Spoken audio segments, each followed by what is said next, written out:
is on. Is this You guys live? can It's check not yourself live, is out. it? No, Oh, okay. I'm not that sophisticated yet. That'd be crazy if it Audio was. is recording. We should do So, live one time. Yeah.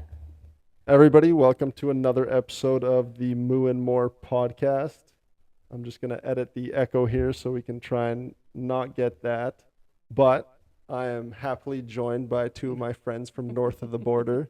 I've known Jillian longer, and I've met Leilani fairly recently.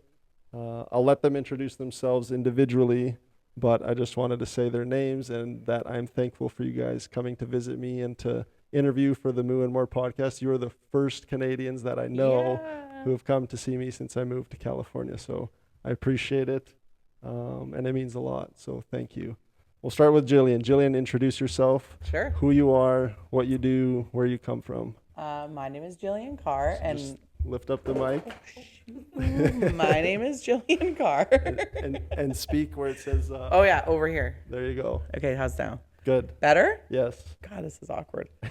My name is Jillian Carr, and I am the founder of Steady Gate Planning. I'm a financial advisor that works specifically with the veterinarian community, helping people with their financial wellness, but will hopefully help with their mental wellness. That's Okay. what I do. What are some services that Steadygate Planning offers? Oh, so we offer debt management, insurance planning, a crying couch, an emotional support animal by the name of Jillian, me. All the things that you need to be just feeling confident in your overall finances. So whether you're building a practice, buying a practice, just doing all the things or feeling like you're failing, Yeah. I am Come usually talk that to phone you. call. Yeah. Fair enough. Yeah. How long have you been in that business for, that side of veterinary medicine? Well, I've been in the industry for 18 years now in total, and Steadygate has been around for 5 years, but I've been an advisor for 13 years. Okay. So A long experienced. time. Yes. Yeah. But I also grew up on a cattle farm. Okay. So my dad was a financial advisor by day, cattle farmer by night. Yes. And so I just am not cool enough to be a vet. We all witnessed this. I am. There's a big backstory. There's to a that. whole backstory that ends up with me crying for twice today. But yeah, we had a uterine prolapse on our farm, and my dad was away on business, so I had to deal with it. Okay. And the vet came out, and she's like, sit on the bucket and hold whatever I give you. And it was a uterus. And I was 13, and that was the day What that do I I do? decided I could not do this job. Fair enough. So I mentioned that both of you are from Canada. So your services predominantly you're based outside of Edmonton, Stony Plain, or Spruce Grove? Yeah, so I live in Stony Plain, and the Stony practice is Plain. in Stony Plain, but I work Okay. nationally, so I am across the country now. Yes. And I mean, I can say it. I'm one of Jillian's clients. I'm on this side of the border, but I still use Jillian for disability insurance. Yeah. Very important in any aspect of veterinary medicine, and life insurance. So you also provide those services I as well. do, yeah. Okay.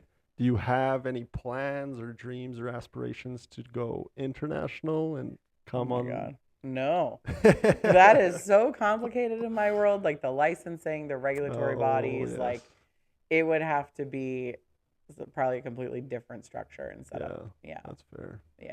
It would be awesome. A whole different headache. Steady gets pretty cool. I'm not going to lie. Yeah. I have yeah. the coolest people that I work with. all And the you've time. expanded a lot. I mean, when I came to the office that you built, I think it was you and one other lady. Mhm. And then we met at WVC in Las Vegas this past year, and you had a whole team of There's a people whole there. crew. There's a whole crew. Within less than 12 months, Yeah. you've expanded. So congratulations. you. I'm very happy to see the success that's come from Yeah. that. It's all the people. Yeah, People. for sure. Yeah. I don't know when you got to run. So, little bit of a backstory. These two came to do the Moo and More podcast to explore San Francisco, and do a little bit of a girls' trip adventure. But they came to the valley to a gas station to get phone chargers, and they essentially took over the ownership of a dog that was going to go into the bullfighting scene that doesn't exist in California. I'm just going to leave it there. Okay. And now today we had a whole plan. Yeah, so you think. We had a whole plan of them coming to the dairy, getting their feet wet, seeing what it's all about. And it ended with Leilani joining me, but Jillian staying in the car and trying to figure out what they're going to do with this dog. So She took the dog to a vet clinic. It had a chip. They found the owner, called the owner. The owner doesn't want it. And thankfully, they found somebody who lives in California who's going to take over the ownership and the adoption cycle of the dog. So Yeah. Jillian can have a breath of fresh air, but she does have to leave. So that's why we started with her Yeah. to go pick the dog up. Yeah. But I can always come back. oh yeah, We can no, always we're come back and gonna play with cows. yes, for sure. It's a close flight. I mean, go visit her in Calgary, and then it's a direct And flight then we to San just, oh Fran. God, I think the plane could handle the two of us. Yeah, plus a dog. Imagine if you had to fly back with the dog. That's gonna be a big dog too. Yeah, that's gonna be Yeah. massive. So steady gate planning. For any viewers that might be in Canada, I mean, I come from Canada, so hopefully I'm attracting a Canadian audience. Reach out to Steadygate. They're awesome. They're always there for you, and there's not enough good things that I can say. Jillian, I've reached out to her about investment options, just throwing ideas off of her, and she's always been willing to answer my texts and my phone calls. So it's a very nice resource to have, supporting you and a little vertebrae of your backbone. So good job, Little Steadygate. one. Yes. Thanks, lad. To our next guest is Leilani. Me and Leilani, I mean, I've known Jillian much longer than I've known you. I think this is the first time we've officially interacted and spoke and met. Yeah, we had a quick meeting in Vegas. Yes. And I believe your words to me were just, "Hi, it's nice to meet you. I heard I need to get you on my podcast." Yes. And here we are. And here we are, a few short months later. It's come to fruition. Uh-huh. So Leilani, I'll let you introduce yourself, but same thing with Jillian. Who are you? Where are you from? Both of these women are successful business women.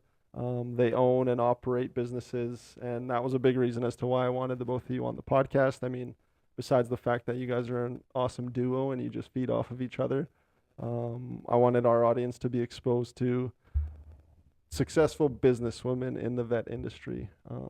We can talk about cows all day, and I can find guests for that type of stuff all the time, but to find this specifically, it's a little bit rare. So Leilani, the stage is yours, and I'm going to try and fix the echo continuously. Okay.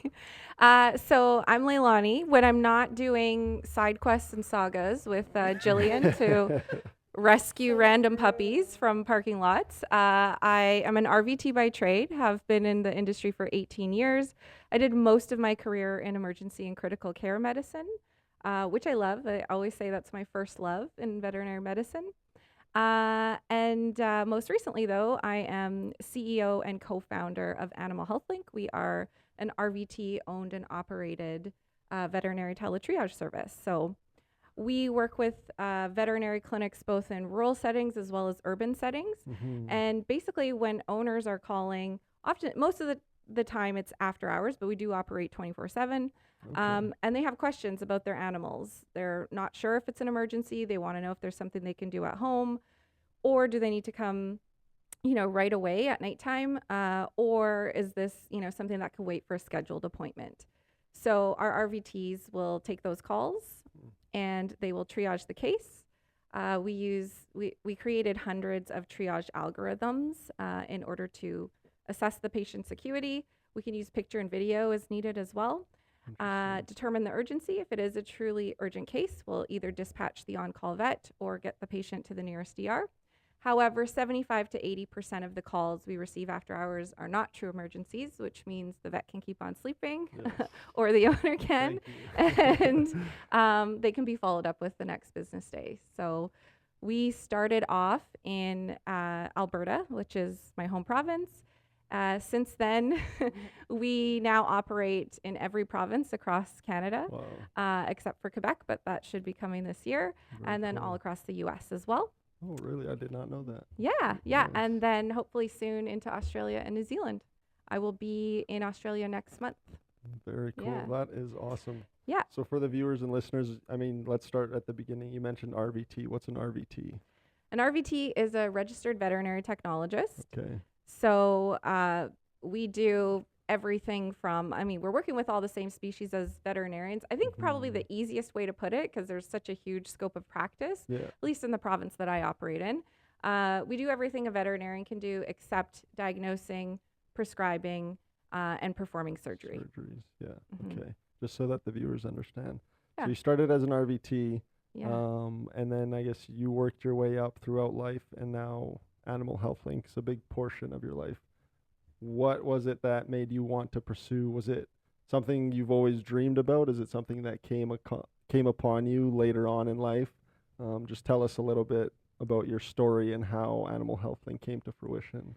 Yeah, it's definitely, I never had any desire to be an entrepreneur or own my own Oh, business. really? No, not at all. Although my dad is a serial entrepreneur, so I guess Okay. I do have it in my blood.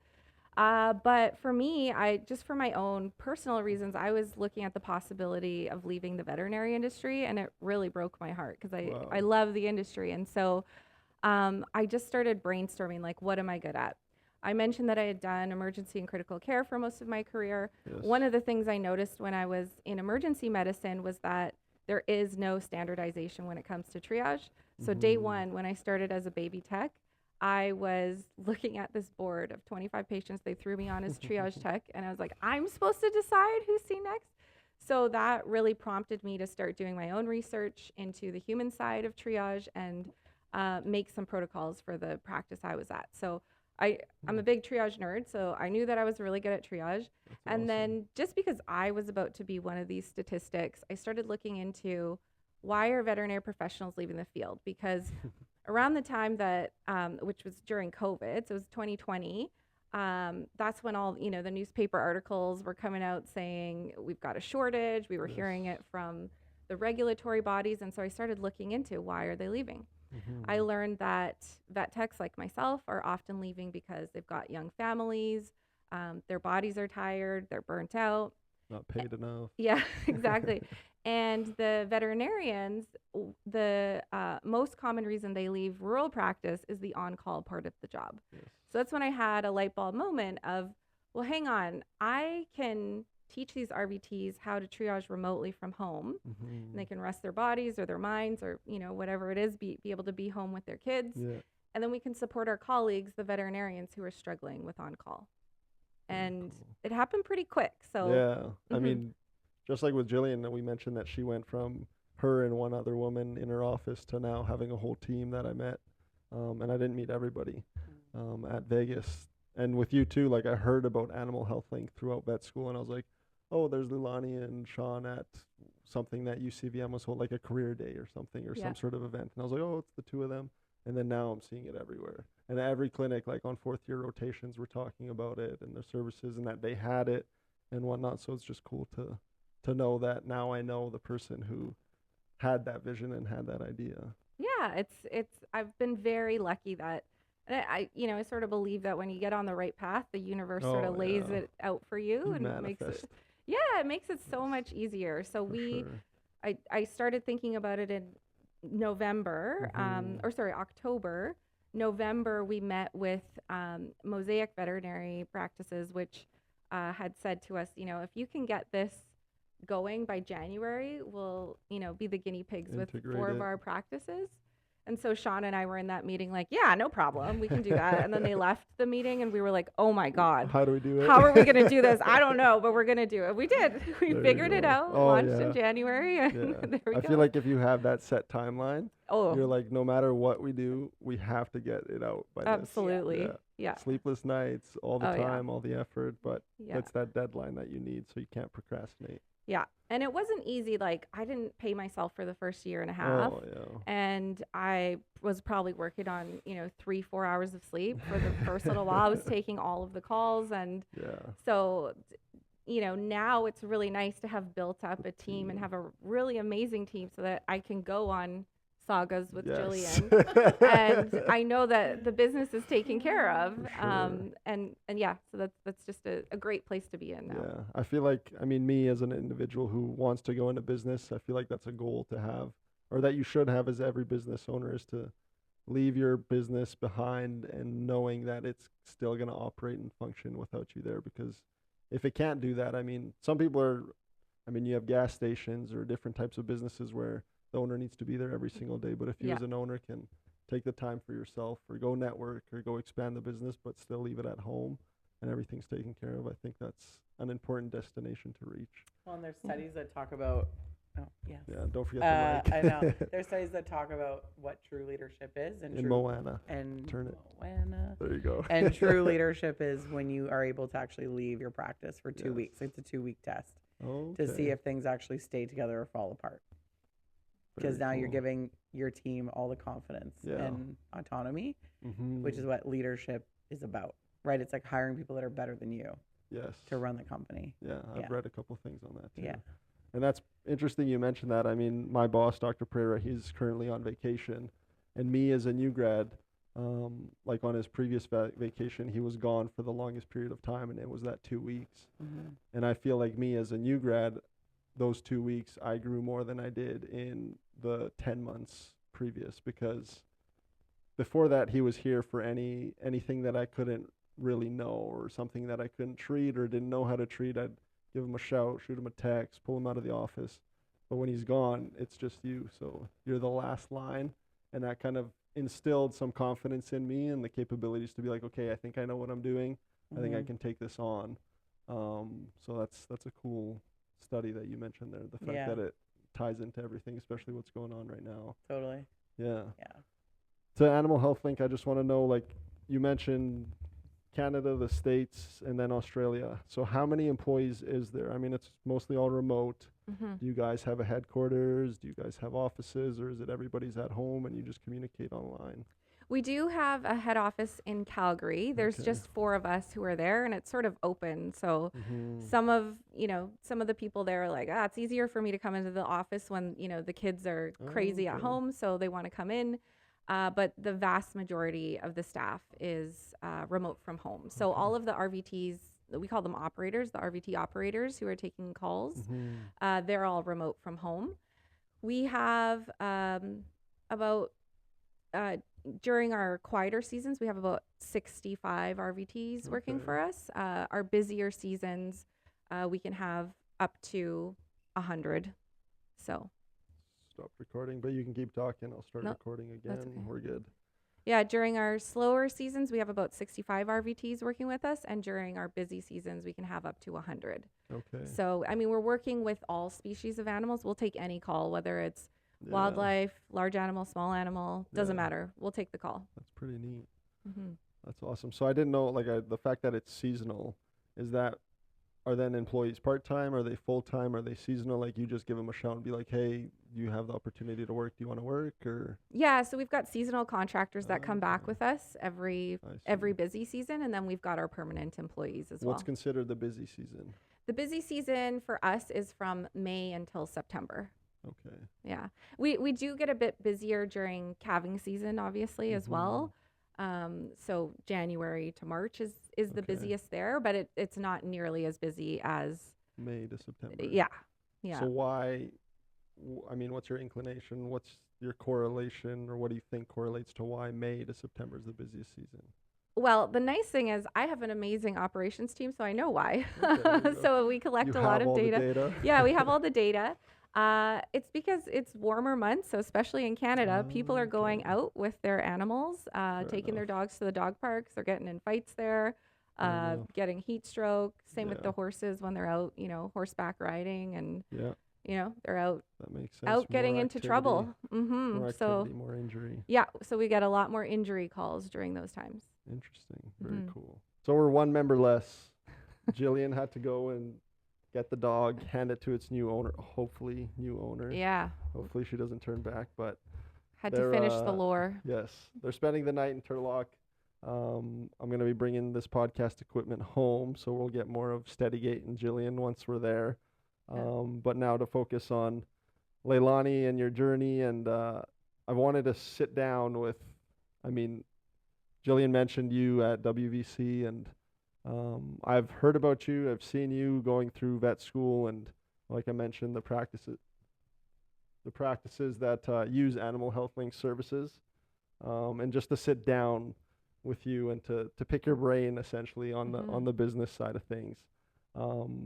I've had the privilege of sitting down with my boss, his wife. They're large animal clinic owners, small animal clinic owners, their moms, their dads, their brothers and sisters, and husband and wife. So it's a lot of things all in once. And one of the big things that I kind of struggle with is, okay, I want to start a business, I want to be an entrepreneur, but what do I sacrifice? Mm-hmm. So in your world, how did you, I guess, make the time for Animal Health Link? You mentioned that you were barely sleeping and you were Mm-hmm. taking all the calls, but do you feel like you sacrificed something to be able to make Animal Health Link work? And now looking back at it, is it something that you, I mean, I don't want to say regret. I hate the word regret because you're doing Mm-hmm. something amazing right now and you're very happy and you're Yeah. flourishing. But is it something that you look back and be like, maybe I should have spent a little less time because it worked out in the end? Yeah, I think it would be I think it would be untrue for me to say I didn't sacrifice anything. Yeah. Like I said, I sacrificed a ton of sleep, time with loved ones. Yeah. Yeah, I sacrificed a lot. And sometimes in the moment, it can be hard to know whether what you're doing is the right thing or Right not. thing, yeah.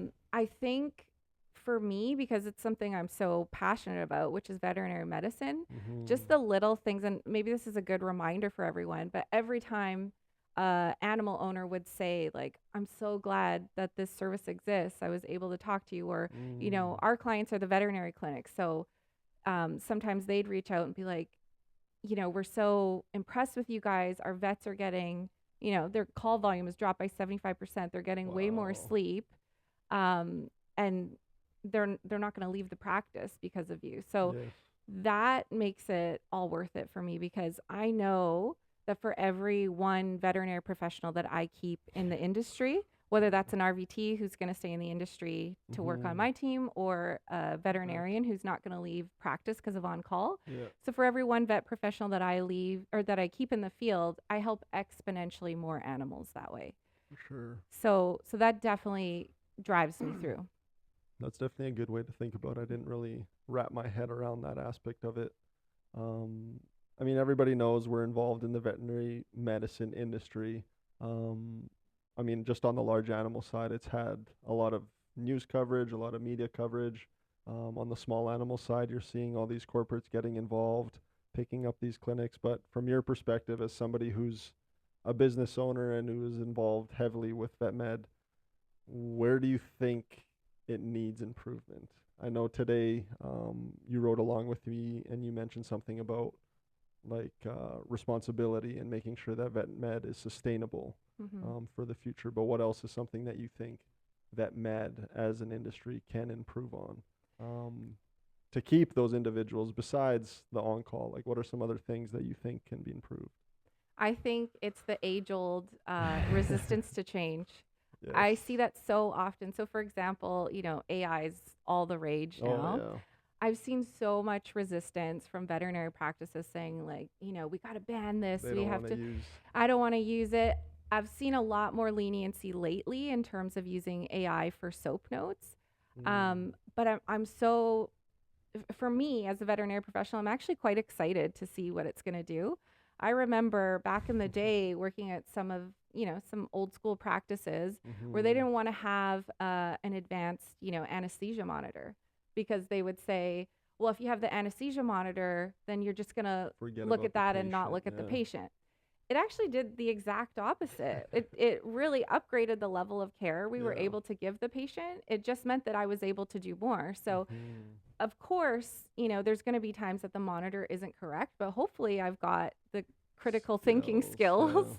to recognize that and double check manually. So for Mhm. me, I think just like those monitors made our job better and patient outcomes better, I think AI is going to do the same. So Yeah. I'm excited for it. No, for sure. I think AI definitely, I mean, with everything, you're going to have pros and cons Hmm. with any new technology that's implemented or that's adapted to within a clinic, but I think using it to your advantage and becoming more efficient, especially in the large animal side. I mean, we operate, I mean, I might not be a good person to talk about this, but just from what I've been reading or what I've been exposed to, you're operating on much smaller margins than you are on the small animal side of things. So the name of the game, I feel, is one, becoming more efficient, two, expanding your horizons and not being stagnant, Hmm. and taking advantage of the new technologies, um, and all that type of stuff, just so that you can increase those margins, and make it a sustainable business.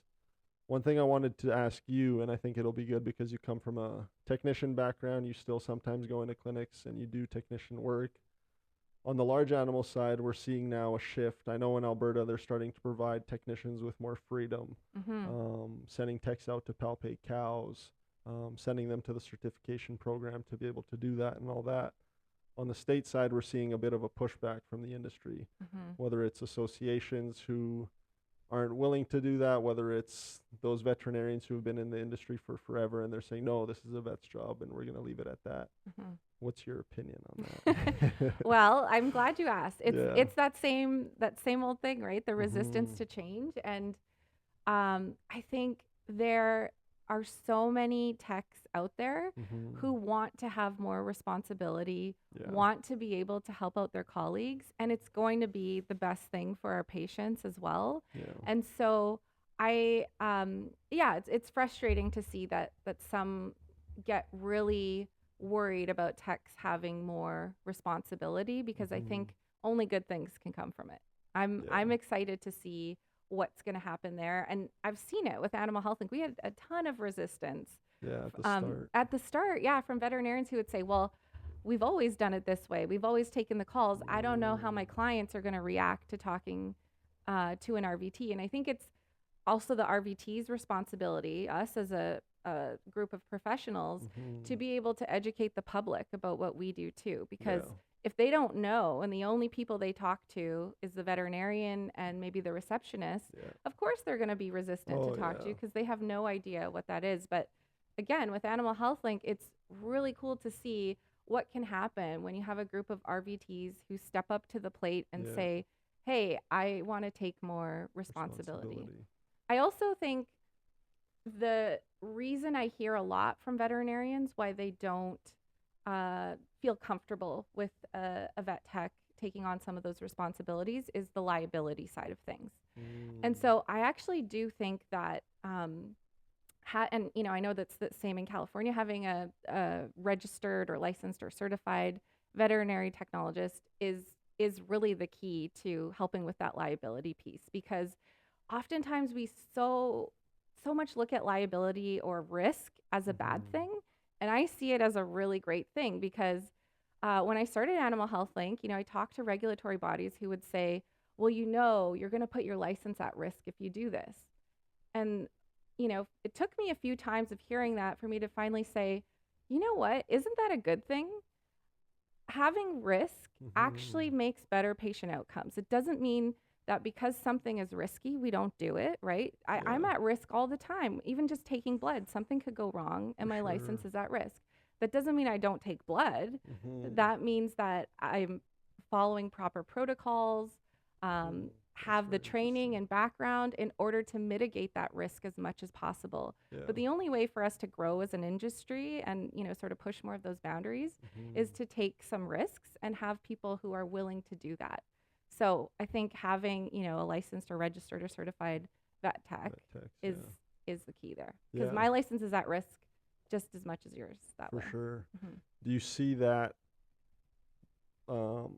like you mentioned that you guys are within rural areas, within urban areas, do you see more pushback in the rural environments from, let's say, these large animal producers with a company like Animal Health Link? Or is it fairly across the board in regards to urban areas and rural? Because I'm just coming from the rural area, the producers who get accustomed to seeing the same vet once a week. They develop a relationship with the vet. And I mean, I have a lot of people that say, I just want to talk to the vet. I don't want to talk to a receptionist. I don't want to talk to a manager. If I have a question or if I want to place a meds order, I want to talk to the vet. But as a vet, I'm like, you don't need to talk to a vet for all those things. Like, I don't need to take a meds order. We have team members who are more than capable of doing that.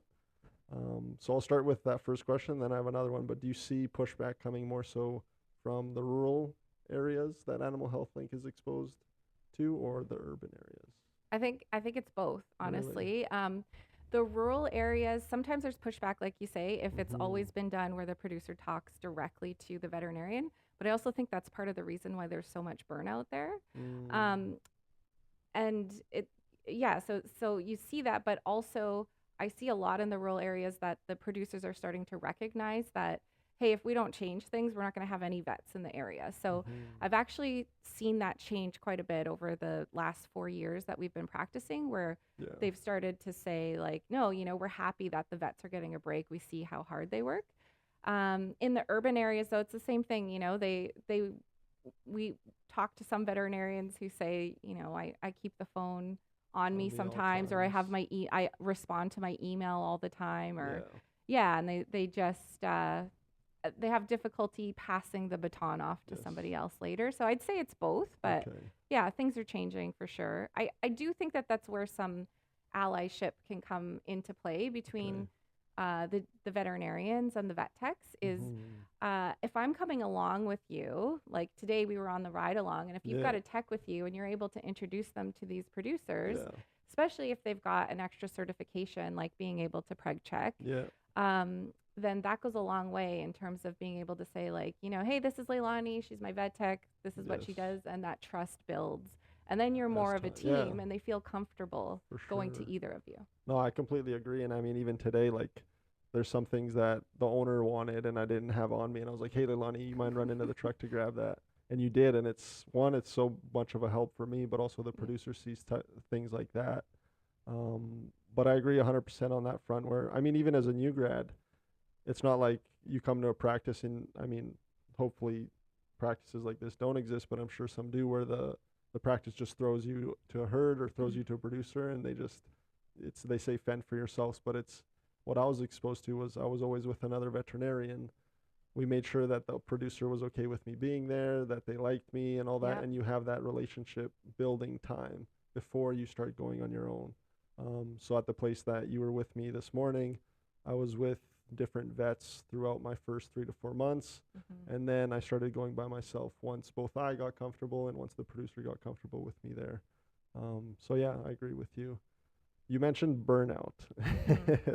So I'm going to put you on the hot seat because, I mean, whether it's the family that I come from or whether it's the vet I've been exposed to, and I like burnout exists. I'm not going to say it doesn't exist, but I want to see your perspective on it and as to how you think it's progressing or if you think it's improving or declining. I've heard a lot of opinions like that old school saying where it's like, I mean, you have to work and Yeah. you just shut up and you go to work. Pardon my language. But we're seeing all the issues with burnout. We're seeing people take their lives from situations like this. So it does exist, but I feel like there's still that older generation that has done so much and developed businesses for themselves and become very successful by working the long hours, taking all the calls. And then I feel like a new generation of vets coming in where they don't want that. They want to go 9 to 5. They don't want to worry about taking work home. And if it does, it's a big deal.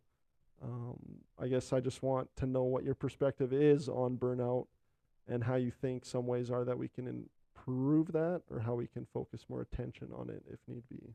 Yeah. I think so. As a millennial myself, I Yeah. fit somewhere in between. Yeah, Like, yeah. I've seen, like you said, the older generation of veterinarians who was just like, you work every single Yes. day, doesn't matter. Yes. You get called, you got to go, and you shut up and don't complain about it.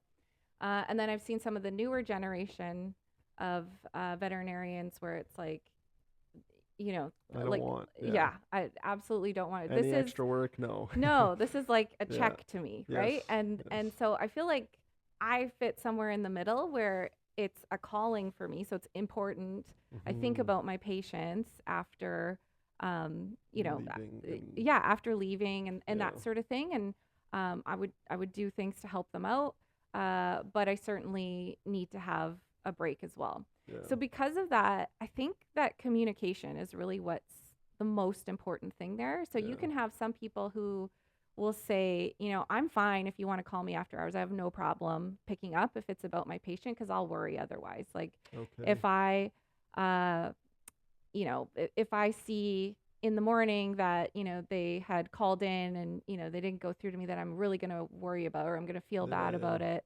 And then you'll get other employees who maybe say, I only want to work these hours and I Mhm. don't want to be disturbed outside of them. Yes. And so that just has to be communicated. And then I Yeah. also think the other part is how they like to be praised. So for some people, like Mm. me, I could keep on working. I find fulfillment in other things besides somebody telling me that I did a good Good job. job. Yeah. But there's other people who really need to hear that in order to feel like they're doing a good job. So that's, Mm. I think, a really important part of it is that Oh. can burn you out quick if you feel like you have no idea if you're doing a good job, Yeah. if your boss is happy with you or Yeah. not. And sometimes when you feel like you're doing a great job, you feel fulfilled, that gives you a bit more capacity to do the work. Yeah. Yeah. I mean, you spoke about so many things right there that provides so many different outlooks and perspectives. As like burnout's just the label, but there's so many things that go into it. And that last point you said about recognition and saying that you're doing a good job, that's a good thing that I didn't even think about. Mhm. So I'm happy I asked that question. There you go. Is there anything that you want to say? I mean, we're at 40 minutes here. We took a little bit of a break. Yeah. I'm going to end off on one question, but before that, is there anything you want to say in regards to Animal Health Link, your guys' presence in the US, how people can reach you, Yeah. or what your dreams and aspirations are for Animal Health Link one day? Yeah, for sure. So you can reach us at our website is ahl.vet. NHL. Is it, sorry to interrupt, but is it going to be the same name in the States as it is in Canada? Yeah. Okay. Yeah. So it's ahl.vet is the website. You can also find us on socials, Instagram, Facebook, LinkedIn. And yeah, send if you're interested.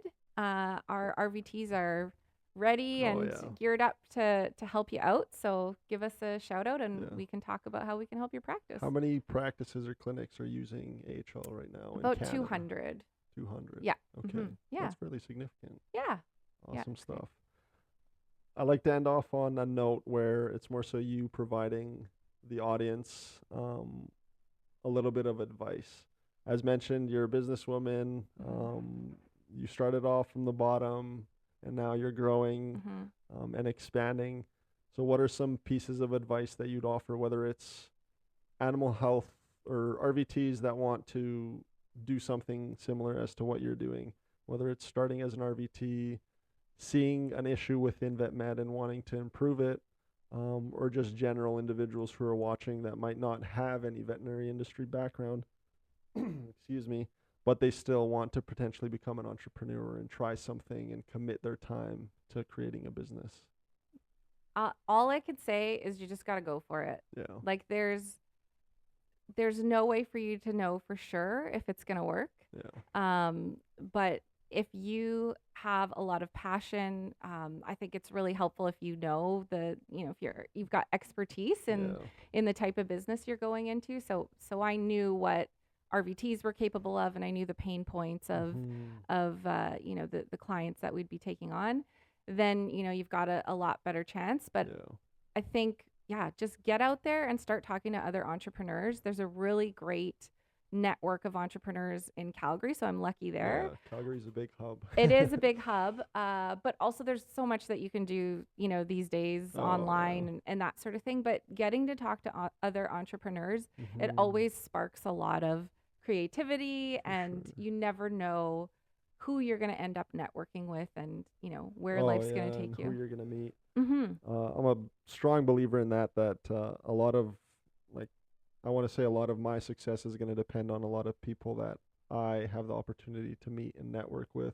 Just because, from our conversation here, I'll take a little bit and add it to my mind and apply it later on. And for my conversation with Jillian, I'll do the same.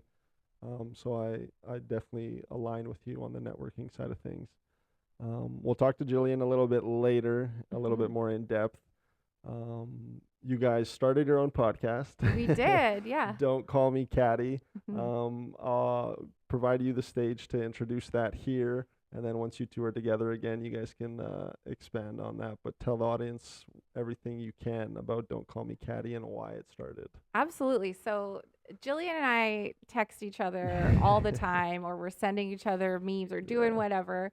And, we share ideas, all that sort of thing.